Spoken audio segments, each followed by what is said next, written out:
it's hard to believe, folks, but this is the 16th hour of broadcasting in our series of Mystery Babylon. You're listening to the Hour of the Time, and I'm William Cooper.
Ladies and gentlemen, what you have just listened to is a warning. For there is a war being conducted right at this moment, a war against the American people. It is now a shooting war, and the second battle is being fought. The first was fought in the state of Idaho against the family of Randy Weaver. The second battle is being fought by a brave group of men and women and children in a church known as Branch Davidian in Waco, Texas. They are fighting for their Creator-endowed rights. They have committed no crimes. They know what the sound of battle is. They know what it's like to see their friends or relatives die in their arms or at their feet. They know what it's like to have wounded and be refused medicine and medical treatment. Oh yes, we are at war, make no mistake about it. And if you don't believe that, you keep your eyes and ears open the next weeks, months, and years. You will see it escalate across this country like a wild forest fire out of control. And unless the sheeple wake up and listen and learn and act, I predict that there will be civil war in the United States of America, because there are many of us who will not ever give up our Creator-endowed rights, our right to keep and bear arms, the Constitution of the United States, and the Bill of Rights, without one hell of a fight. And what you heard at the beginning of this program, folks, for those of you who have never experienced war, was the real sounds of war. What you heard were real bullets being fired, real bombs being dropped, real machine guns killing real people. And taps at the end was a real bugle blowing real taps over real graves of real fallen men who were buried in Arlington National Cemetery.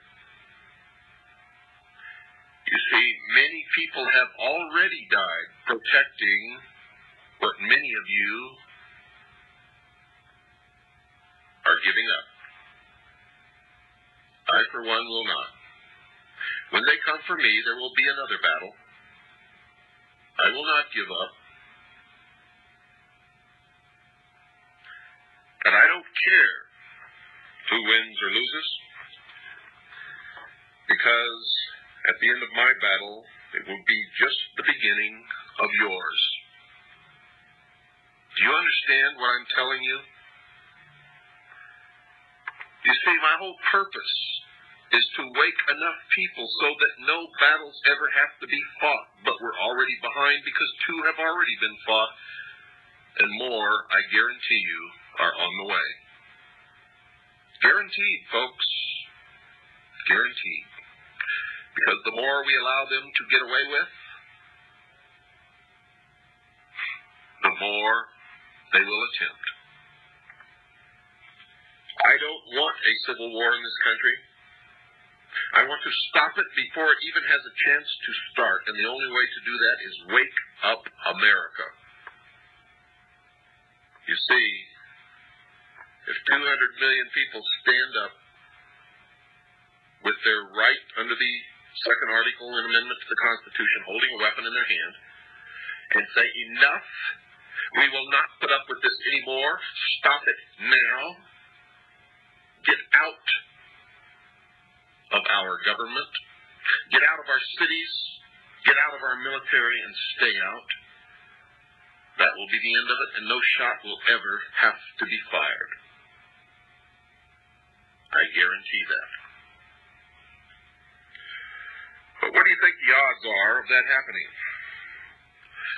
Well, it's time, folks, to talk about our sponsor, Swiss American Trading Corporation.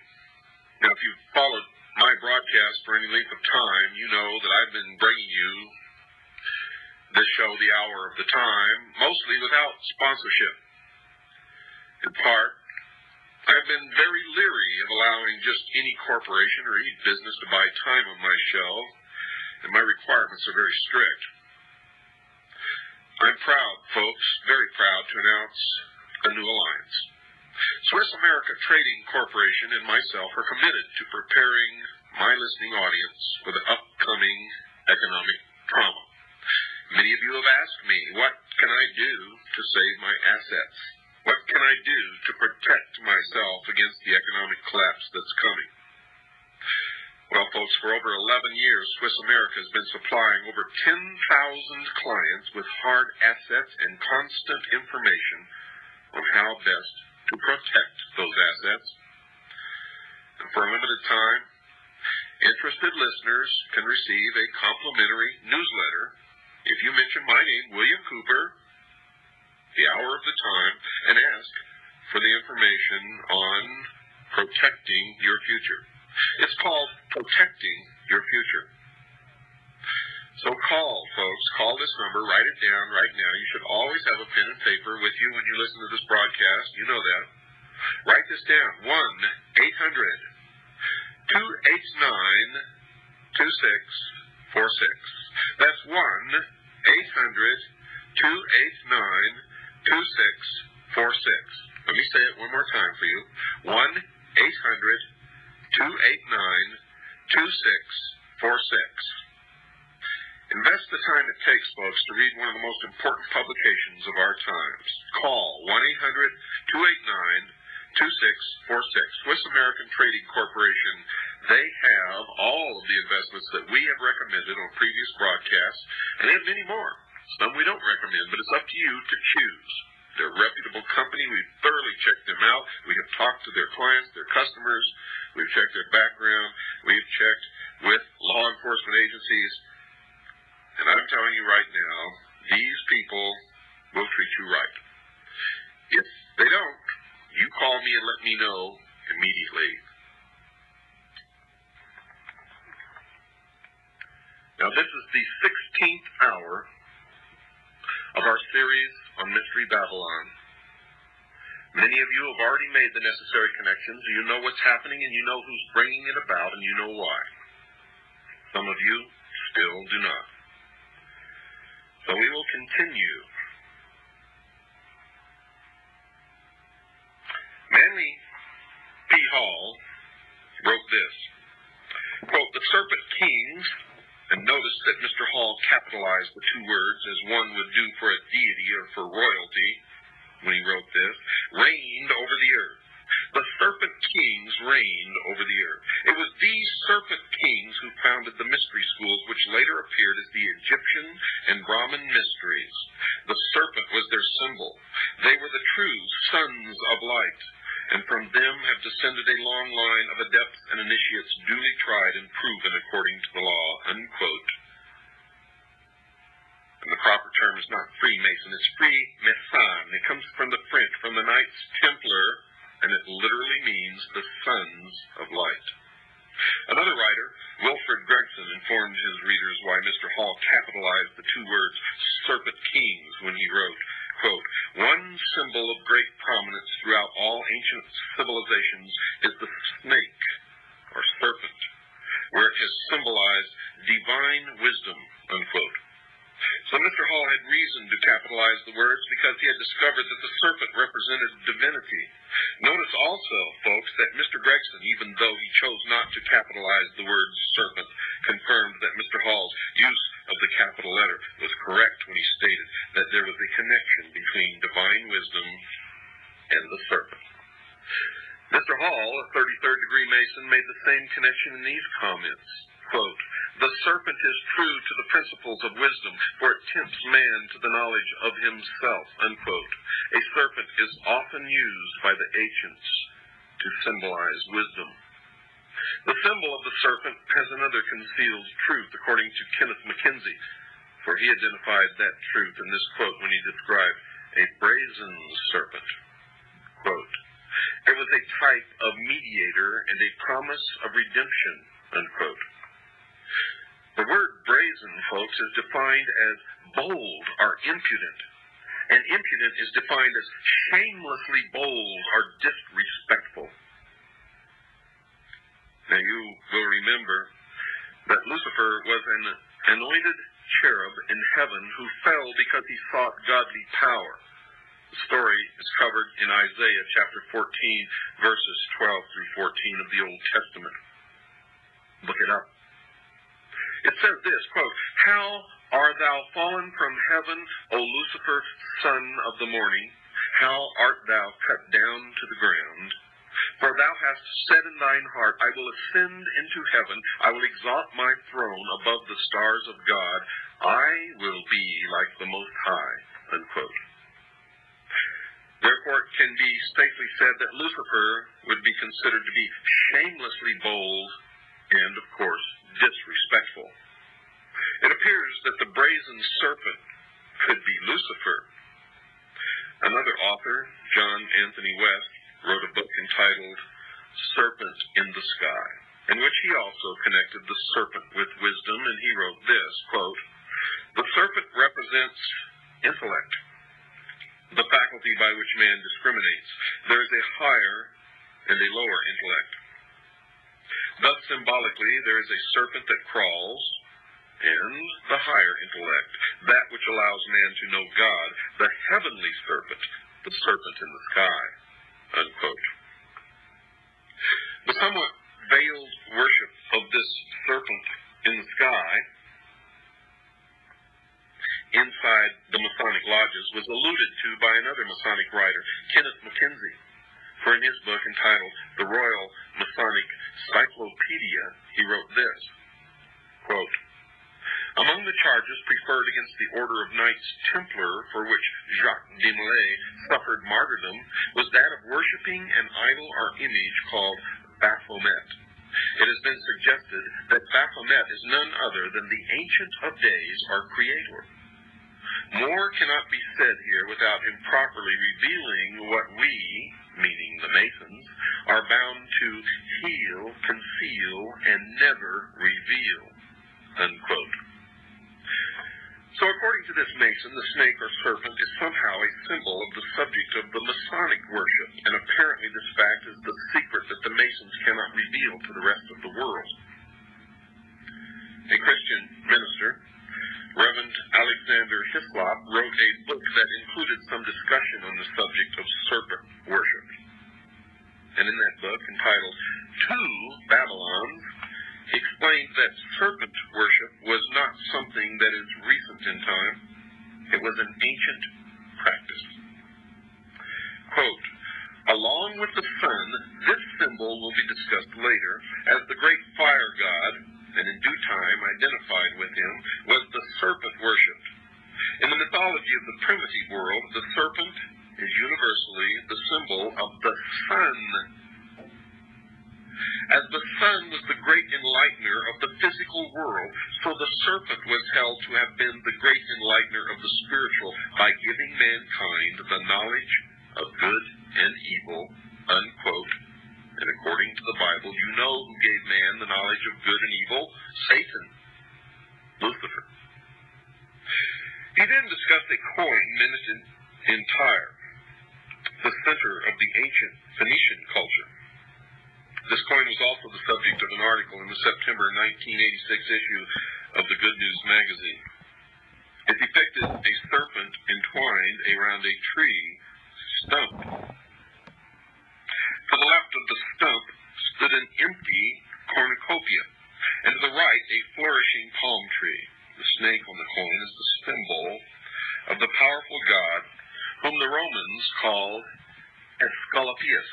The name means the man instructing snake, or the snake that instructs man, and the article then reported, quote, in mythology, Esculapius was believed to be the child of the sun, and thus the enlightener of mankind.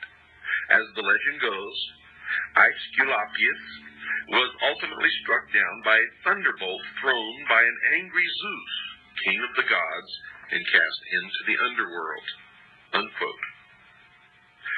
The tree stump, folks, represented the fallen god and his ruined kingdom.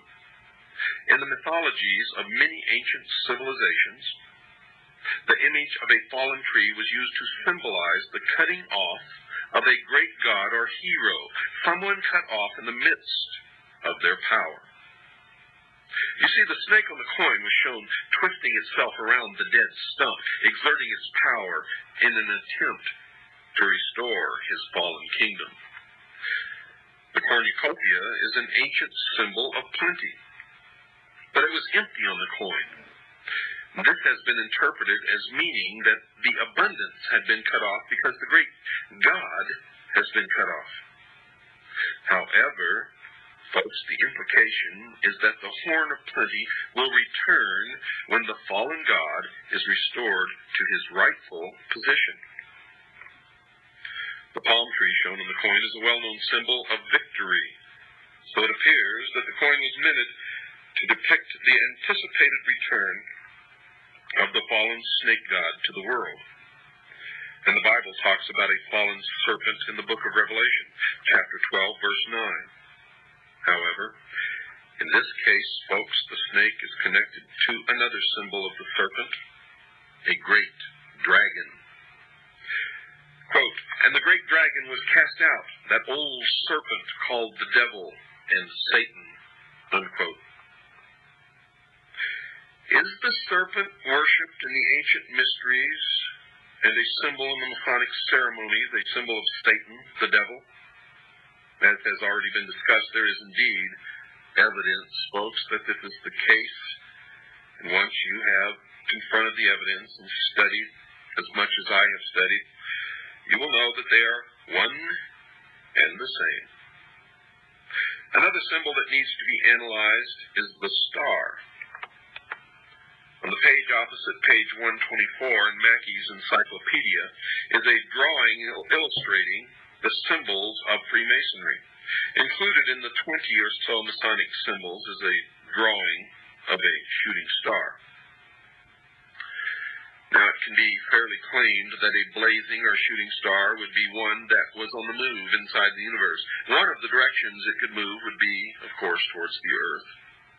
If it was moving towards the Earth, it could be called a falling star. But we know that most falling stars are actually meteors and not stars at all. Lucifer, however, is a fallen angel, according to Isaiah, an Old Testament prophet, who wrote this in Isaiah chapter 14, verse 12.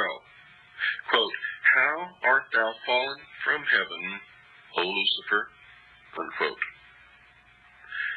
Now, folks, notice that Isaiah also said that Lucifer fell from heaven, and other parts of the Bible report that he fell to the earth. So it is conceivable that the symbol of the falling or blazing star could be a symbol of Lucifer. A variety of authors have used their writings to discuss the star as a symbol. Professor Adam Weishaupt, the founder of the Bavarian Illuminati, was one who explained what he considered the star to be a symbol of. Listen closely. Quote, "The flaming star is the torch of reason," unquote. Mr. Mackey wrote that the star, quote, "was a symbol of God," unquote. He then connected the blazing star to another symbol when he wrote, quote, "The blazing star refers us to the sun," unquote. And then he connected it with the secret initiation ceremonies inside the Masonic Lodge. Quote, "In the fourth degree of the same rite, the Scottish rite of Freemasonry, the blazing star is again said to be a symbol of the light of divine providence pointing out the way of truth," unquote. And Mr. Hutchins, the Masonic writer who has authored the recent book on Masonry, further interpreted the symbol of the star thusly, quote, "The star as a type of the myriad suns that light other countless systems of worlds is an emblem of that Masonic light in search of which every Mason travels, the correct knowledge of the deity and of his laws that control the universe," unquote. Now, closely allied with the symbol of the star is the symbol of the sun. Albert Pike identified it with the worship of the past in this collection of quotes from his writings, and pay close attention. Quote, "The worship of the sun became the basis of all the religions of antiquity," unquote. Quote, "Thousands of years ago, men worshipped the sun. Originally, they looked beyond the orb to the invisible God. They personified him as Brahma, Amun, Osiris, Baal, Adonis, Malkarth, Mithras, and Apollo. Krishna is the Hindu sun god," unquote. Quote, "The Gauls worshipped the sun under the name of Belin, or Belinus," unquote. Quote, "The sun is the ancient symbol of the life-giving and generative power of the deity. The sun was his manifestation and visible image," unquote. Quote, "The sun is the hieroglyphical sign of truth because it is the source of light," unquote. So Mr. Pike identified the sun as a symbol of a deity that should be worshipped. He chose to capitalize the first letter in the word, the S, as one would in recognizing the name of a deity. And if you've been listening to this series, you already know that, of course, it was. Albert Mackey repeated Mr. Pike's contentions with comments like these about sun worship. Quote, "It was the oldest and by far the most prevalent of all the ancient religions. Eusebius says that the Phoenicians and the Egyptians were the first who ascribed divinity to the sun. Hardly any of the symbols of Masonry are more important in their signification, or more extensive in their application, than the sun as the source of material light. It minds the Mason of that intellectual light of which he is in constant search." The sun is then presented to us in Masonry, first as a symbol of light, but then more emphatically as a symbol of sovereign authority, unquote. So, folks, the sun was a symbol of something that only the believers in the religion known as the ancient mysteries understood. These believers, called adepts, certainly knew that the people would not accept their mystery religion, so they had to conceal it from them. Don't go away, folks. We've got to take a short break. I'll be right back after this pause.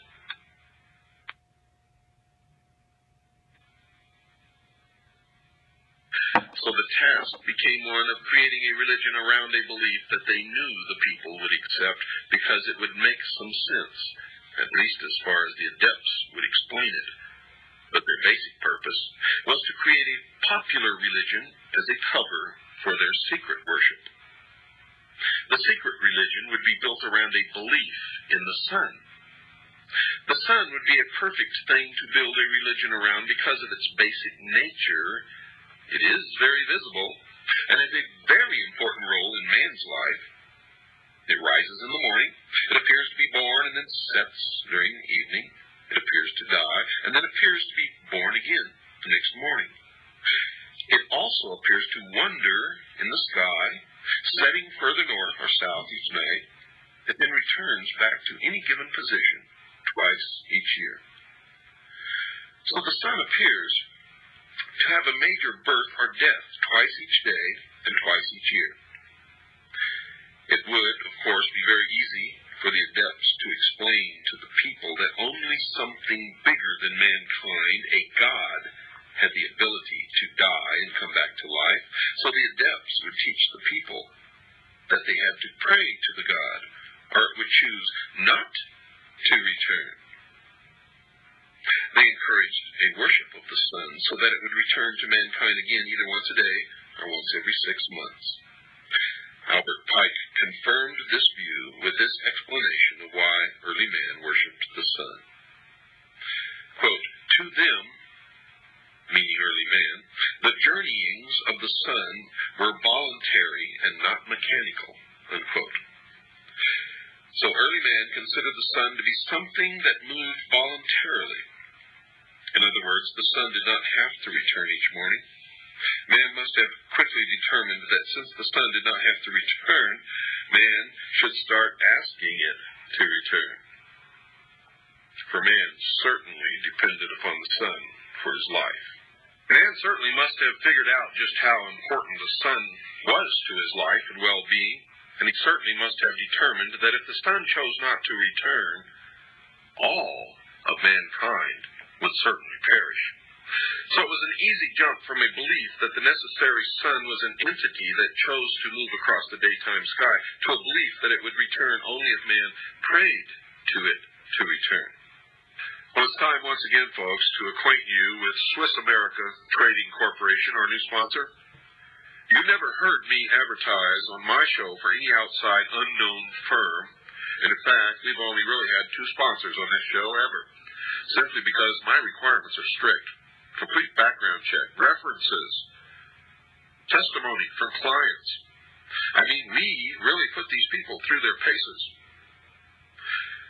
And folks, I'm not about to change anything now. This company's been in business for over 11 years. They deliver to your door non-confiscatable, non-reportable hard assets. You've all been asking me how to save your assets, how to protect yourself from the coming economic collapse. Well, call Swiss American Trading Corporation right now. Do it now, folks, because I'm telling you right now, these people have all of the investments that you've heard me recommend on this show. They also have a lot of other investments, some of which I don't know anything about, some of which we don't recommend, but they have everything for you to make an intelligent choice. They're legitimate. We checked them out from top to bottom, including with law enforcement agencies. And I'm telling you right now, if you really want to take your money or your assets and put them in a position to survive what's coming, then you need to call Swiss American Trading Corporation right now. You see, I would not take them on as a sponsor if I did not believe in this company. If I would not recommend them to you without any hesitation whatsoever. If I would not use their services myself. You see, they fit all of the qualifications. They also write a newsletter that openly deals with the imminent economic collapse. They also consider privacy and discretion an integral part of the relationship with their clients, and you need that. This is Swiss America Trading Corporation. If you call 1-800-289-2646, that's 1-800-289-2646. I'm going to say it one more time. 1-800-289-2646 today. And state that you listen to me, William Cooper, on the hour of the time. They will send you their complimentary newsletter entitled Protecting Your Future. Now remember, it's entitled Protecting Your Future. Make sure you ask for it. The only obligation you have is to commit a quality hour, folks, into reading and considering the information in this newsletter. It doesn't cost you a thing, and you're not obligated ever for that newsletter. So call 1-800-289-2646 right now. Call 1-800-289-2646 right now, this minute. 1-800-289-2646, and tell them William Cooper sent you. But folks, there's something even more interesting to be considered that Pike didn't explain with that comment. Obviously, to make the new religion work, the believers would have to be able to predict the movements of the sun. It wouldn't be too long before some of the common people would start noticing that the sun was neither an actual being nor a god to be worshipped, but something that moved according to precise laws. Now, if the common people figured that out, they would not need the adepts who had computed the sun's periodic cycles. So, to keep their power intact, they would teach the people that if they did not accommodate their wishes, they would make certain that the sun did not return. They could even predict, as their measurements became more sophisticated, the exact time and date when the moon would go between the sun and the earth, causing the sun to disappear. They could then fool the people into believing that they were the cause of the disappearance. They could then, of course, explain to the people that if they did not continue to pay them sort of tribute, they would not intercede in their behalf, and the sun would not reappear. To keep the minds of the common people, the sheeple, away from figuring out that the whole religion was a scam, the adepts would conduct beautiful and ornate ceremonies around the worship of the sun, and they would expect the people to pay them for the elaborate rituals. And to make their rituals valid, the adepts would always claim that the sun obeyed their prayers, thereby convincing the people of their need to keep the adepts around. The sheeple would continue to pay tribute to these adepts as long as they appeared to be successful. Now, folks, if the adepts knew that the sun was a symbol of something that the people would not support, such as a belief that Lucifer, the devil, was the god that they worshipped, they would have to continue with their charade so that the people would not decide to stop worshiping. Because if the sheeple figured it out, they would no longer support their activities. They would have to keep their beliefs from the people and conceal their secret worship in hidden symbols. So sun worship as a religion prospered. Mr. Hutchins discussed that position in his book, and I also discussed it in mine, Behold a Pale Horse. Mr. Hutchins says this, quote, "In the tabernacle, the brethren, clothed in black, mourn Osiris, who is representative of the sun, of light, of life, of good and beauty. They reflect upon the way the earth may again be gladdened by his presence," unquote. Mr. Pike connected the sun to Osiris, mentioned by Mr. Hutchins as worthy of being mourned. Quote, "The three lights at the altar inside the Masonic temple represent Osiris, Isis, and Horus. Osiris was represented by the sun," unquote. Mr. Mackey went a little further and informed his readers that, quote, "Osiris was the sun," unquote. In his book entitled Introduction to Freemasonry, Carl H. Cloudy, the author, himself a Mason, connected the sun worship with the ceremonies inside the Masonic Lodge. Quote, "The lodge sets him," meaning the initiate, "upon the path that leads to light, but it is for him to travel the winding path to the symbolic east," unquote. The physical sun rises in the east, and the Masons explain that their search for light begins in the east. And notice that Mr. Cloudy capitalizes the word east, apparently in reverence to the spot where they believe that this God resides. The Masons tell the world that they circumambulate, defined as walking around, the temple floor during their initiation ceremonies. Mr. Cloudy explains why this rite is performed. Quote, when the candidate first circles the lodge room about the altar, he walks step by step with 1,000 shades of men who have thus worshipped the Most High by humble imitation. Thus thought of circumambulation is no longer a mere parade, but a ceremony of significance, linking all who take part in it with the spiritual aspirations of a dim and distant past, unquote. And it is a historical fact that the Knights Templar also performed the circumambulation of their temples. And he further instructs his readers as to why this ceremony is part of their ceremony.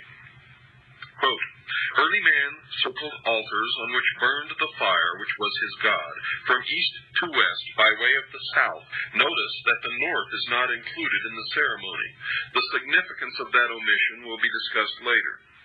But circumambulation became a part of all religious observances, unquote.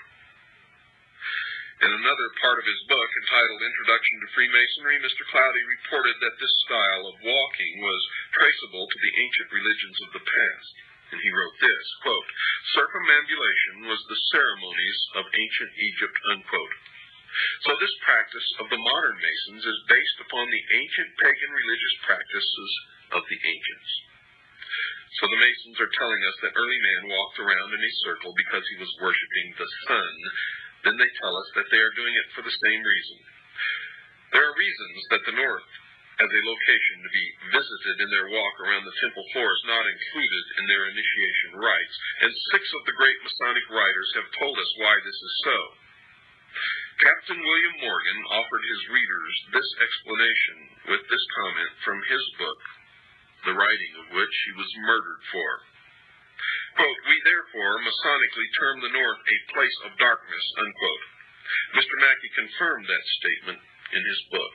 Quote, the north is Masonically called a place of darkness.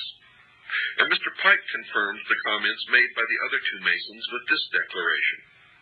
Quote, to all Masons, the north has immediately been the place of darkness, and of the great lights of the lodge, none is in the north, unquote. And Kenneth Mackenzie added his confirming thoughts. Quote, the north was always esteemed a place of darkness, unquote. Mr. Hutchins became the 5th Masonic writer to confirm this detail, as he said this, quote, as in other degrees, the closing ritual provides a summary of the lessons taught in the degree. We hear in the West the eagles gather and the doom of tyranny is near. In the South, truth struggles against error and oppression. In the North, fanaticism and intolerance won. In the East, the people begin to know their rights and to be conscious of their dignity, and that the sun's rays will soon smite the summits of the mountains, unquote. Mr. Hutchins informed his readers that the North was where fanaticism and intolerance resided. What he meant by this, and what the symbol of the North represents, will be explored later. And the 6th Masonic writer who confirmed that the North was a place of darkness was Carl Cloudy, who wrote in his book, entitled Introduction to Freemasonry, quote, the place of darkness, the North, unquote. And the reason the Masons do not include the North in their rites is found in the Bible. In the Bible. The reason the Masons do not include the North in their rites is found in the Bible, in Isaiah chapter 14, verse 13. Quote, I, meaning Lucifer, will exalt my throne above the stars of God. I will sit also upon the mount of the congregation in the sides of the north, unquote.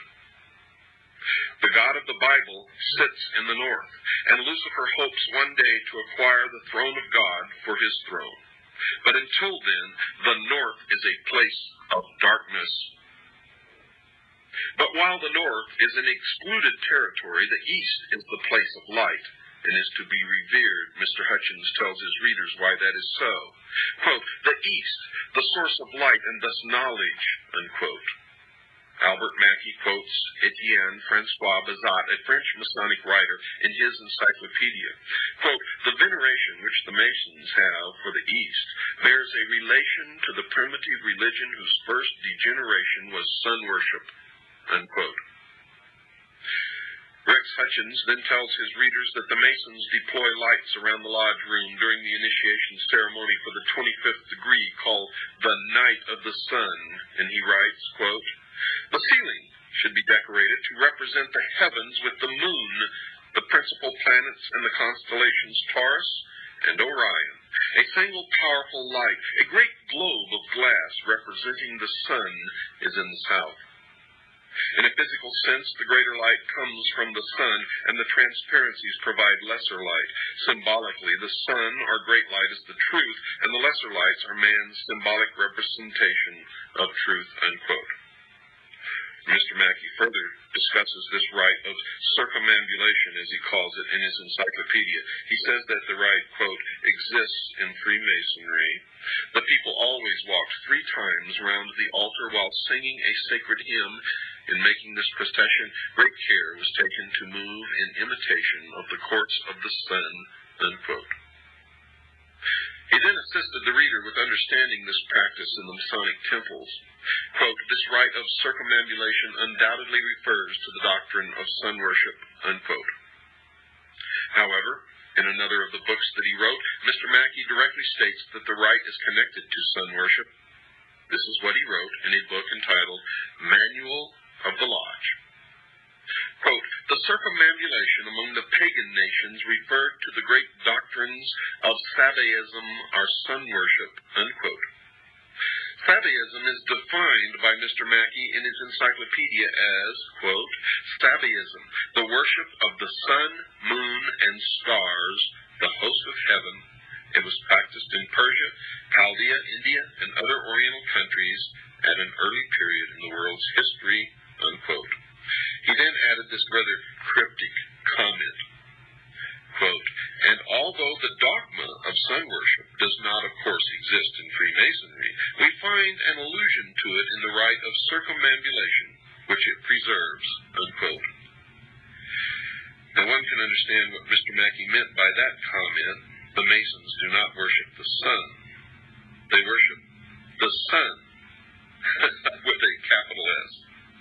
So he was telling the truth, but concealing it in a symbolic language, for he wrote sun with a small s.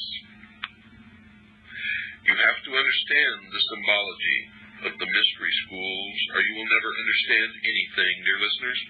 Mr. Hutchins then volunteered the information that in the 12th of the 32 degrees, the rite of circumambulation is preserved, and he writes, quote, in all the Scottish rite degrees thus far, the candidate has made 21 prescribed circuits around the altar.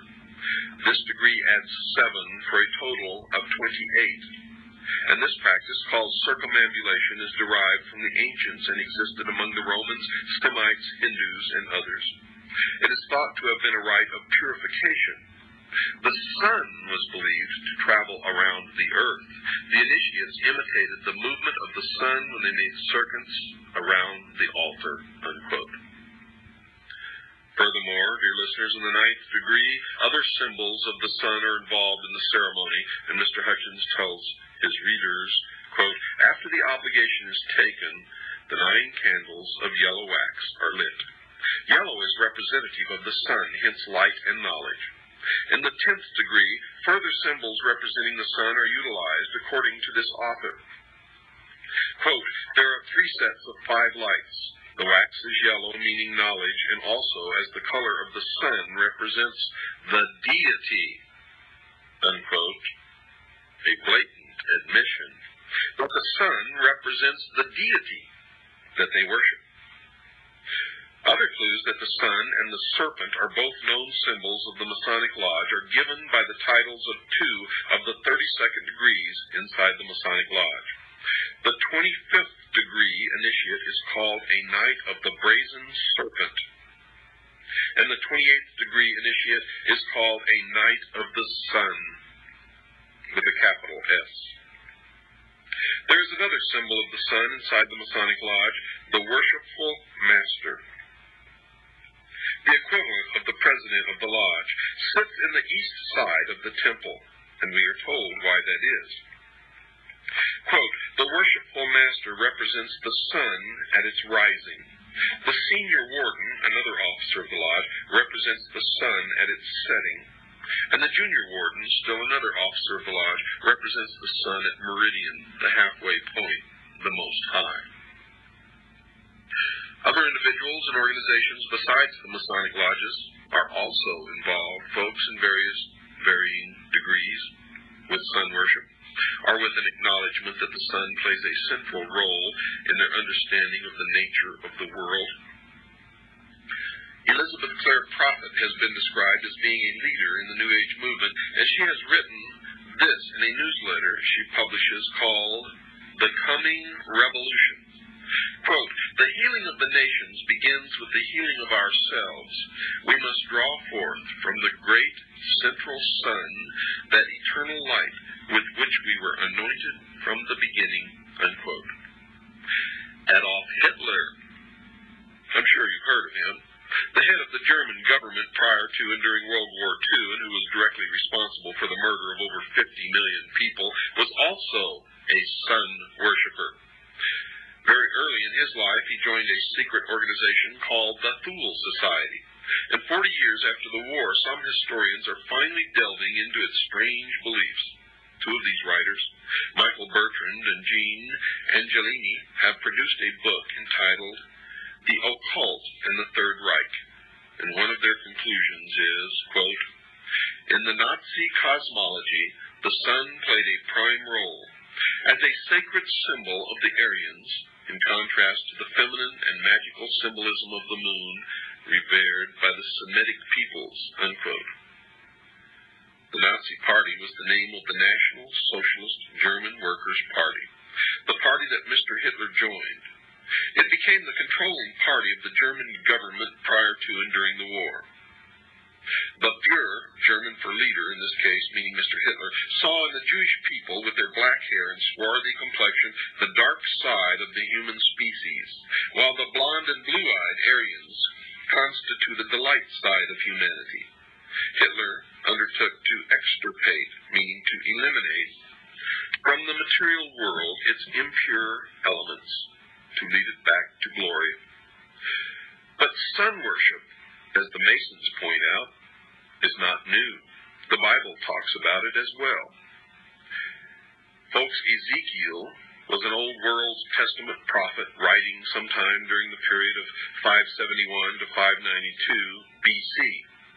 And he tells about how he was taken by God to see a practice occurring near the temple. And this is what he wrote in Ezekiel chapter 8, verses 15 and 16. Quote, and he, the Lord God, brought me into the inner court of the Lord's house, and behold, at the door of the temple of the Lord, between the porch and the altar, were about 25 men with their backs toward the temple of the Lord, and they worshipped the sun toward the east, unquote. And Ezekiel points out that the Lord God considered this practice an abomination. There is another reference to sun worship in the Old Testament, this time in Deuteronomy chapter 17, verses 2 through 4, and then verse 7. And that reference reads as follows. Quote, if there be found among you, man or woman, that hath gone and served other gods, and worshipped them, either the sun or moon, or any of the host of heaven, and it be true that such an abomination is wrought in Israel, so thou shalt put the evil away from among you, unquote. So, folks, the God of the Bible has made it perfectly clear that sun worship is something that he does not want. He does not want his creatures practicing this. The Bible even went so far as to say in both instances that he considered the practice to be an abomination or an evil. But to show just how far this practice has invaded the Christian community, the following prayer was offered up at a recent funeral in a local Christian church. Quote, now you will feel no rain, for your mother, the earth, will fold her arms around you. Now you will feel no cold, for your Father, the Sun, will always warm you, unquote. Sun worship continues, because some Christian churches pray to the sun god in their church services and don't understand who they are praying to. Simply stated, dear listeners, the sun god that they were praying to is Lucifer. Lucifer, also known as Satan or the devil. Wakes you up, doesn't it? See, all the time you thought religion was something stupid, didn't have anything to do with overall world events, but you're wrong. Has everything to do with everything. Whether you believe it or not, whether I believe it or not, doesn't make any difference. If the people who have the power and are in control believe it, it will affect us all. Understand that, because that's true. It's time, folks, to talk once again about Swiss American Trading Corporation. It is the only corporation that I recommend where you can place your assets and get real worth back in return that will help you through what's coming in the economic collapse that is just on the horizon. If you followed my broadcast for any length of time, you know that I've been bringing you this show mostly devoid of sponsorship simply because I couldn't find any sponsors that I believed in and could recommend to you, except for the Pilot Connection and Backwoods Home Magazine, because I've got strict criteria. I mean real strict. And so we found Swiss American Trading Corporation. In part, folks, I've been leery of allowing just any corporation to buy time on my show, but I'm proud, really proud, to announce this new alliance. Swiss America Trading Corporation and myself are committed to preparing my listening audience, that's you, for the upcoming economic trauma. And believe me, it will be a trauma. For over 11 years, Swiss America has been supplying over 10,000 clients with hard assets and constant information on how best to protect their assets. For a limited time, interested listeners can receive a complimentary newsletter if you mention my name, William Cooper, and ask for information on protecting your future. Call 1-800-289-2646. That's 1-800-289-2646, and do it now. Good night, and God bless each and every one of you. The Hour of the Time may be contacted at HOTT, that's H-O-T-T, P.O. Box 940, Eager, spelled E-A-G-A-R, in the state of Arizona, 85925. Our phone number is 928-333-2942, and our website is www.houroftetime.com.